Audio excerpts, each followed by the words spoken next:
Suma Teológica, parte Inowaroku no Ae, cuestión 41. Del temor en sí mismo. Completado lo anterior, hemos de tratar ahora, en primer lugar, del temor, y luego de la audacia. Q. Patrus de Chinter. Acerca del temor, se presentan 4 cuestiones. Primera, el temor en sí mismo.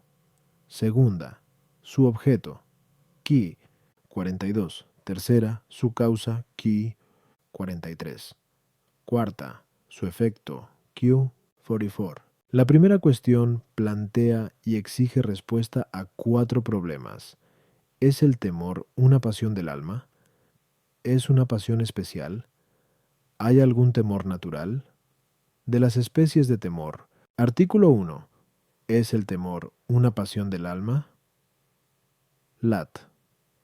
Objeciones por las que parece que el temor no es una pasión del alma. 1. En efecto, dice el Damasceno, en el libro tercero, que el temor es una virtud según la sístole, esto es, por contracción, deseosa de la esencia, pero ninguna virtud es pasión, como se prueba en su Ethic. Luego el temor no es una pasión. Tuo. Toda pasión es un efecto que proviene de un agente, pero el temor no es de algo presente, sino futuro, como dice el Damasceno en el libro segundo. Luego el temor no es una pasión. 3. Toda pasión del alma es un movimiento del apetito sensitivo, que sigue a la aprehensión del sentido, luego siendo el temor de un mal futuro, parece que no es una pasión del alma. Contra esto está que San Agustín, en 14 Pedesivi, Dei, enumera el temor entre las demás pasiones del alma. Respondo, entre los demás movimientos del alma, ninguno, excepto la tristeza, tiene más carácter de pasión que el temor, porque como se ha dicho anteriormente, 22, el concepto de pasión implica, en primer lugar, ser un movimiento de una potencia pasiva, esto es, a la cual se compara su objeto a la manera de un motor activo, por lo mismo que la pasión es efecto de un agente, y de este modo también el sentir y entender se llaman pasiones. En segundo lugar, en sentido más propio, la pasión designa el movimiento de la potencia apetitiva que tiene un órgano corporal y que se realiza acompañado de una transmutación corporal y, todavía mucho más propiamente, se llaman pasiones, aquellos movimientos que implican algún daño. Ahora bien, es evidente que el temor, refiriéndose al mal, pertenece a la potencia apetitiva, que de suyo mira al bien y al mal, y corresponde al apetito sensitivo, pues se realiza acompañado de cierta transmutación corporal, es decir, con contracción. Como dice el Damasceno, además, importa una relación al mal, en cuanto el mal vence en cierto modo a algún bien. Por lo tanto, le compete con toda verdad el concepto de pasión, sin embargo, menos que a la tristeza, que se refiere al mal presente, pues el temor mira al mal futuro, que no mueve tanto como el presente. A las objeciones, 1. La virtud denota un principio de acción, y por consiguiente, en cuanto los movimientos interiores de la potencia apetitiva son principios de actos exteriores, se llaman virtudes. Pero el filósofo niega que la pasión sea una virtud, que es un hábito. Así como la pasión de un cuerpo natural proviene de la presencia corporal de la gente, así también la pasión del alma proviene de la presencia psíquica de la gente, en cuanto el mal, que es futuro en realidad, está presente en la aprehensión del alma. 3.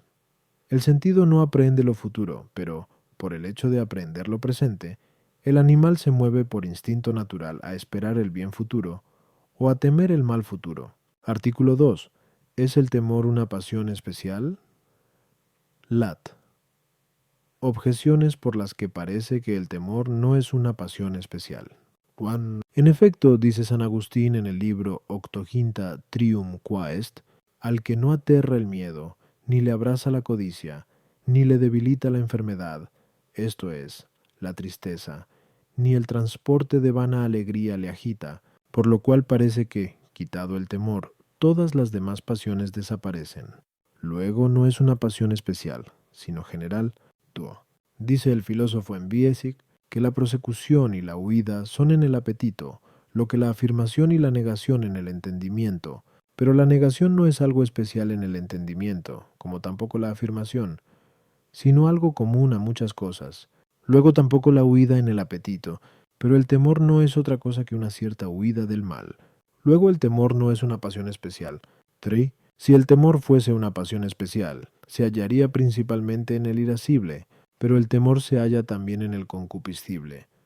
Pues dice el filósofo en Segundo Rhetoric, que el temor es una cierta tristeza, y el Damasceno, que es una virtud desiderativa. Ahora bien, la tristeza y el deseo se hallan en el concupiscible, como se ha dicho anteriormente. Qui 23 a 4. Luego no es una pasión especial, puesto que pertenece a diversas potencias. Contra esto está que el temor se distingue de las otras pasiones del alma, como consta por el Damasceno en el libro segundo. Respondo. Las pasiones del alma reciben su especie de los objetos, de ahí que sea pasión especial la que tiene un objeto especial. Ahora bien, el temor tiene un objeto especial, como lo tiene también la esperanza, pues como el objeto de la esperanza es el bien futuro, arduo y posible de conseguir, así el objeto del temor es el futuro difícil, al que no se puede resistir. Por lo tanto, el temor es una pasión especial del alma. A las objeciones 1. Todas las pasiones del alma se derivan de un solo principio, a saber, del amor, en el que tienen mutua conexión, y por razón de esta conexión, quitado el temor, las demás pasiones del alma desaparecen, no porque sea una pasión general. 2. No toda huida del apetito es temor, sino la huida de algún objeto especial, como queda dicho, en la sol. Y por eso, aunque la huida sea algo general, el temor, no obstante, es una pasión especial. 3. El temor no se halla de ninguna manera en el concupiscible, pues no mira al mal absolutamente, sino al que presenta una cierta dificultad o arduidad, que apenas se le puede resistir, pero como las pasiones del irascible se derivan de las pasiones del concupiscible y terminan en ellas, como se ha expuesto anteriormente, qui 25. 1. Por eso se atribuye al temor lo que pertenece al concupiscible. Se dice, en efecto, que el temor es tristeza. En cuanto el objeto del temor es contristante, si está presente, de ahí que el filósofo diga en el mismo lugar que el temor procede de la imaginación de un mal futuro que destruye o contrista, de la misma manera, también el Damasceno atribuye el deseo al temor. Porque así como la esperanza nace del deseo del bien, así el temor de la huida del mal, mientras la huida del mal nace del deseo del bien, según se ha dicho anteriormente, Q 25 Q29 Q36 Artículo 3. ¿Hay algún temor natural? Lat. Objeciones por las que parece que hay algún temor natural. 1. En efecto, dice el Damasceno en el libro tercero, que hay un temor natural por el que el alma no quiere separarse del cuerpo. 2. Aún más, el temor nace del amor, como queda dicho. A. Tu et 1. Pero hay un amor natural, como dice Dionisio en el C. For the div. Luego también hay un temor natural. 3. El temor se opone a la esperanza, como se ha dicho anteriormente. Qui 44 ad 1. Pero hay una cierta esperanza de la naturaleza, como se ve por lo que dice Rom 4:18 de Abraham, que contra la esperanza de la naturaleza creyó en la esperanza de la gracia. Luego hay también un temor de la naturaleza contra esto. Lo que es natural se encuentra comúnmente en los seres animados e inanimados, pero el temor no se encuentra en las cosas inanimadas. Luego el temor no es natural. Respondo, un movimiento se llama natural, porque a él inclina la naturaleza. Pero esto sucede de dos modos. Uno, completándose un todo por la naturaleza, sin operación alguna de la potencia aprehensiva, como dirigirse hacia arriba es un movimiento natural del fuego, y crecer es un movimiento natural de los animales y de las plantas. De otro modo, se dice natural el movimiento al que inclina la naturaleza, aunque no se realiza sino mediante la aprehensión, porque, como se ha dicho anteriormente, 10 a 9 a 2.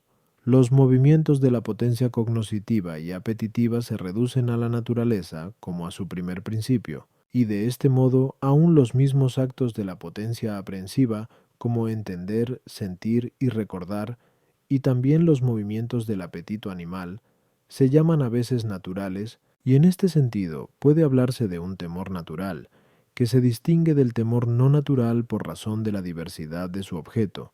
Hay en efecto, como dice el filósofo en Segundo Rhetoric, un temor del mal destructivo, que la naturaleza rehúye a causa del deseo natural de existir, y tal temor se llama natural. Hay además un temor del mal contristante, que no repugna a la naturaleza, sino al deseo del apetito, y tal temor no es natural. Como también anteriormente, Kisi Gisesa 1Q 30 3Q 31 7. Se estableció una división del amor de la concupiscencia y de la delectación en natural y no natural, pero, según la primera acepción de lo natural, debe observarse que algunas pasiones del alma se llaman a veces naturales, como el amor, el deseo y la esperanza, mientras que otras no pueden denominarse naturales. Y la razón de esto es porque el amor y el odio, el deseo y la huida, implican una cierta inclinación a proseguir el bien y evitar el mal, inclinación que en verdad corresponde también al apetito natural. Hay por tanto un amor natural, y también puede hablarse en cierto modo de un deseo o esperanza en las cosas naturales que carecen de conocimiento. En cambio, las otras pasiones del alma implican ciertos movimientos para los que de ningún modo es suficiente la inclinación natural, ya porque de la naturaleza de estas pasiones es la sensación o conocimiento, según queda dicho Q 31 1 y 3Q. 31. Que la aprehensión se requiere esencialmente para la delectación y el dolor, no pudiendo por eso decirse que los seres carentes de conocimiento se deleiten o se duelan, o bien porque tales movimientos son contrarios a la razón misma de inclinación natural. Por ejemplo, que la desesperación rehúya el bien a causa de alguna dificultad, y que el temor rehúse atacar al mal contrario. No obstante, la inclinación natural a ello, y por eso, tales pasiones no se atribuyen en manera alguna a las cosas inanimadas. A las objeciones, es evidente por lo expuesto arriba. Artículo 4. ¿Se asignan convenientemente las especies del temor? Lat. Objeciones por las que parece que el Damasceno señala inapropiadamente 6 especies de temor, a saber, la pereza, el rubor, la vergüenza, la admiración, el estupor y la congoja. En efecto, como dice el filósofo en Segundo Rhetoric, el temor proviene de un mal que contrista. Luego las especies de temor deben corresponder a las especies de tristeza. Ahora bien, las especies de tristeza son 4, como se ha dicho anteriormente. Ki 35 8. Luego solamente deben ser 4 las especies de temor correspondientes a ellas. D. Lo que consiste en una acción nuestra está sometido a nuestro poder, como queda dicho a Fotru. Luego la pereza, el rubor y la vergüenza que miran a nuestra operación no deben considerarse especies de temor. Tri. El temor es de algo futuro, como queda dicho a 1 y 2. Pero la vergüenza es de un acto torpe ya cometido, como dice San Gregorio Niceno. Luego la vergüenza no es una especie de temor. Asimismo, el temor es solamente del mal, pero la admiración y el estupor se refieren a algo grande e insólito, sea bueno o malo. Luego la admiración y el estupor no son especies del temor. Además, los filósofos son impulsados por la admiración a investigar la verdad, como dice el principio de Metafis. Ahora bien, el temor no mueve a investigar, sino más bien a huir. Luego la admiración no es una especie de temor. Contra esto, está en contra la autoridad del Damasceno y de San Gregorio Niceno, que es suficiente. Respondo, como se ha indicado. 2. El temor se refiere a un mal futuro que supera el poder del que teme, esto es, al que no es capaz de resistir. Mas tanto el bien como el mal del hombre pueden ser considerados ya en la operación de éste, ya en las cosas exteriores. En la operación del hombre puede temerse un doble mal. Primeramente, el trabajo que agobia a la naturaleza. Es decir, cuando alguien rehúsa obrar por temor de un trabajo excesivo. En segundo lugar, la deshonra que daña a la reputación, y así, si se teme la deshonra de cometer el acto, hay rubor, mientras que, si es de un acto torpe ya cometido, hay vergüenza. Por otra parte, el mal que consiste en las cosas exteriores puede superar la facultad del hombre para resistir por tres razones. Primera, por razón de su magnitud, esto es, cuando alguien considera un gran mal cuyo término es incapaz de calcular, y entonces hay admiración. Segunda, por la falta de costumbre, es decir, porque se presenta a nuestra consideración algún mal insólito, y por eso es grande en nuestra estimación. Y de este modo hay estupor, que es causado por la imaginación de algo desacostumbrado. Tercera, por razón de la imprevisión, es decir, porque no puede prevenirse, y así se temen las desgracias futuras, y tal temor se denomina congoja. A las objeciones, 1. Las especies de tristeza establecidas antes, Obi. 1. No se toman de la diversidad del objeto, sino de la diversidad de los efectos y de ciertas razones especiales. Y, por tanto, no es preciso que aquellas especies de tristeza correspondan a estas especies de temor, que se toman de la división propia del objeto mismo del temor. 2. La operación, en cuanto está ejecutándose ya, está sujeta al poder del operante, pero puede considerarse algo acerca de la operación que supera la capacidad del operante, por cuya causa uno rehúsa obrar, y conforme a esto, la pereza, el rubor y la vergüenza se consideran especies de temor. 3. Puede temerse una afrenta u oprobio futuros por una acción pasada, y en este sentido la vergüenza es una especie de temor. Yar, no cualquiera admiración o estupor son especies del temor, sino la admiración acerca de un gran mal, y el estupor sobre un mal insólito. O puede decirse que así como la pereza rehúye el trabajo de la operación exterior, así la admiración y el estupor rehúyen la dificultad de considerar una cosa grande o insólita, sea buena o mala, de manera que la admiración y el estupor son al acto del entendimiento lo que la pereza es al acto exterior. Quinta. El que se admira rehúsa de momento dar un juicio sobre aquello de que se admira por temor de equivocarse, pero inquiere para el futuro. En cambio, el que padece estupor no solo teme juzgar al presente, sino también en el futuro. De ahí que la admiración es el principio de la investigación filosófica, mientras el estupor es un obstáculo para la consideración filosófica.